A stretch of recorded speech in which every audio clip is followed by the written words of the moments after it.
Jangan buang minyaknya ke dalam wastafel, Septi. Kenapa? Kalau kamu buang minyaknya ke wastafel, minyaknya bakal mengeras, terus saluran yang ada di wastafelnya bakalan mampet.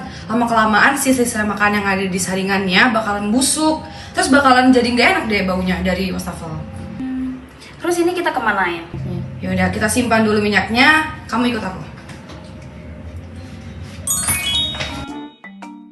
Setelah menemukan define problem, kelompok kami pun segera melakukan riset kecil tentang cara pengolahan minyak jelantah. Dan kami menemukan 3 cara pengolahan minyak jelantah.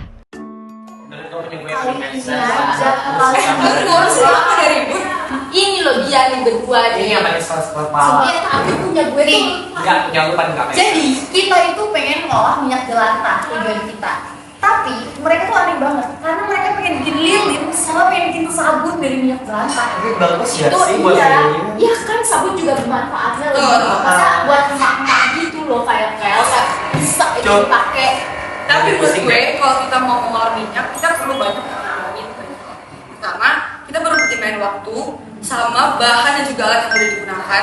Dan yang paling penting nggak menimbulkan resiko, biar kita nggak menimbulkan pencemaran. Kalau penyakit tadi gimana? Kalau punya aku, tadi kan aku udah bilang kalau kita tuh mau bikin sabun. Sabun ini kan manfaatnya banyak ya. Tapi ini bukan sabun buat dipakai mandi, Kel. Dan Vanilla dan Jijo ini tuh buat cuci piring. Ada contohnya buat cuci piring, cuci baju bisa, dan itu bersih banget. Cuma emang bahannya agak repot sih. Tapi kita masih bisa minta tolong. Dan dari jurnal yang gue baca, kalau sabun cuci piring ini tuh butuh arang buat nyaring minyaknya. Dan arangnya itu diprosesnya lama banget nih. Kayak lo harus ngejemur arangnya, terus harus direndam pakai NaCl dan lain sebagainya. Itu tuh takes time sih menurut gue. Iya, aku setuju sih. Kalau punya lu kayak gimana? Kalau punya lu kayak gimana? Punya gue bagus banget. Tujuan gue juga mulia, gue mau menerangi bumi. Nah, tapi setelah gue pikir, ada satu alatnya sih yang lumayan mahal, 20 juta. Dan lu nggak make sense, dan lu paling nggak make sense. Udah mau Jijo, kalau punya Jijo gimana? Nah, gue tuh mau bikin pupuk cair dari minyak jelantah. Itu tuh prosesnya gampang banget dan cuma butuh waktu 1 bulan aja. Jadi kita cukup sih, guys. Dan alat-alatnya juga ada banyak disediain di pasar, kayak molase, EF4, sama bekatus. Tapi bisa berhasil nggak? Kasih dong kita Itu Iya, bener. Coba, sabar dulu. Gue cari dulu. Nah, kita cari dulu. bohongan lagi. Nah, ada kan? Nah, videonya nggak? Lu bilang jelasin ada resikonya. Iya. Jadi minyak jelantah kalau misalkan kita buat jadi itu nggak ada resikonya karena semuanya itu jadi kayak jadi bisa jadi pupuknya. Kayak nggak menimbulkan resiko sama sekali. Fel, itu ngomong tadi kita habis masak nih. Aku sama temen. Ternyata minyak jelantahnya itu banyak sisa, itu kita nggak tahu mau ngapain. Nah, aku setelah dengar dari Jijo, ternyata kita bisa buat Ada yang paling make sense. Bikin pupuk. Beda ya? Oke. Nah, aku juga pernah kunci gimana kalau kita coba nah, Setuju. kita lihat hasil tahunnya ya.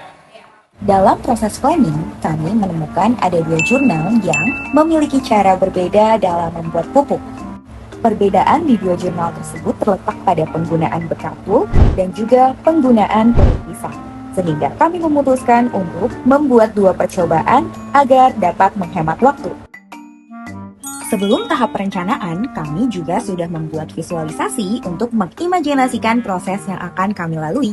Hari ini kami akan membuat sebuah percobaan, yaitu mengolah minyak jelantah menjadi sebuah produk, yaitu pupuk cair. Oleh karena itu, bahan-bahan yang kita butuhkan adalah, bahan yang dibutuhkan di sini kita butuh minyak jelantah, lalu kita butuh bekatul, setelah itu kita butuh kulit pisang yang sudah dihaluskan atau di blender, lalu kita butuh molase, dan yang terakhir kita butuh M4.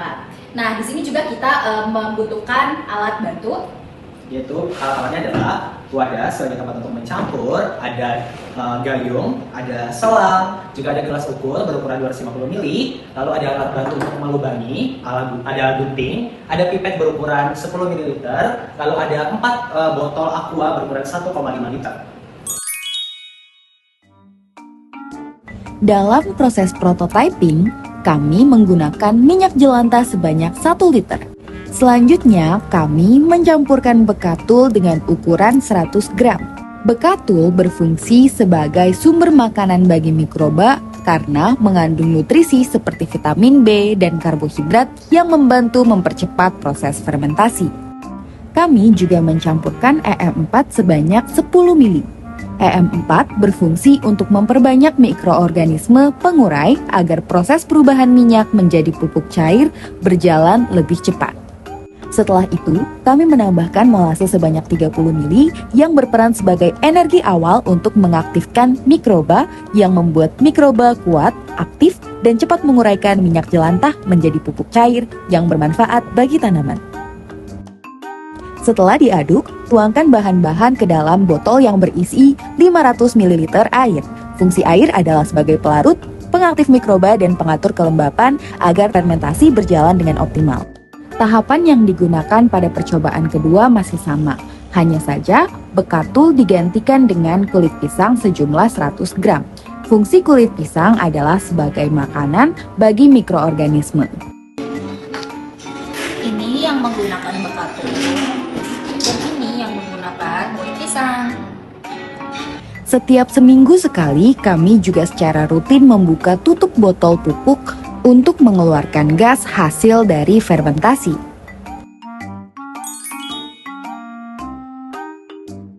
Perubahan warna pada minyak jelantah disebabkan karena reaksi kimia, terutama pada proses saponifikasi atau penyabunan dan oksidasi yang terjadi antara bahan-bahan yang telah digunakan.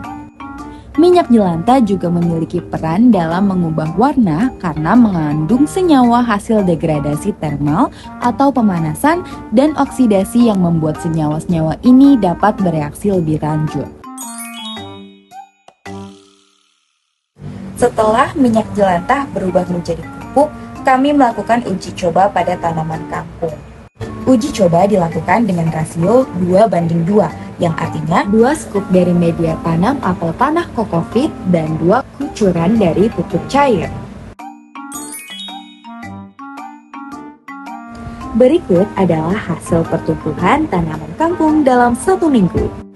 Tanaman kangkung yang tidak diberikan pupuk berhasil menumbuhkan 1 buah tunas baru.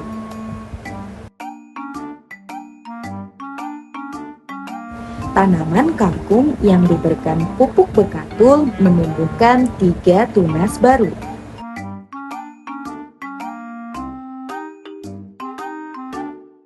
Tanaman kangkung yang diberikan pupuk cair kulit pisang tidak mengalami pertumbuhan, bahkan tidak terlihat segar. Hal ini mengindikasikan adanya kegagalan pada pupuk dengan kulit pisang. Dapat dibuktikan dengan adanya bau busuk dari pupuk kulit pisang. Artinya, pupuk kulit pisang menumbuhkan bakteri hasil dari pembusukan. Sementara itu, pupuk bekatul memiliki bau yang masam dan segar. Artinya, proses fermentasi berjalan dengan baik. Kegagalan pupuk kulit pisang juga diamati dari proses fermentasi selama 1 bulan. Ciri ini diamati dari jumlah gelembung yang dikeluarkan. Pupuk bekatul lebih aktif mengeluarkan gelembung, sementara pupuk kulit pisang jarang sekali mengeluarkan gelembung. Munculnya gelembung pada cairan pupuk dikarenakan mikroorganisme sedang memakan gula dan bahan organik yang menghasilkan gas CO2. Gas inilah yang membuat cairan pupuk muncul gelembung-gelembung kecil ataupun busa. Ini merupakan proses fermentasi yang berjalan dengan baik. Artinya, selama proses fermentasi, pupuk kulit pisang tidak berjalan dengan baik. Ini adalah hasil produk dari pohon. Jadi, mari mengurangi dampak climate change dari hal-hal sederhana, seperti mengolah limbah minyak.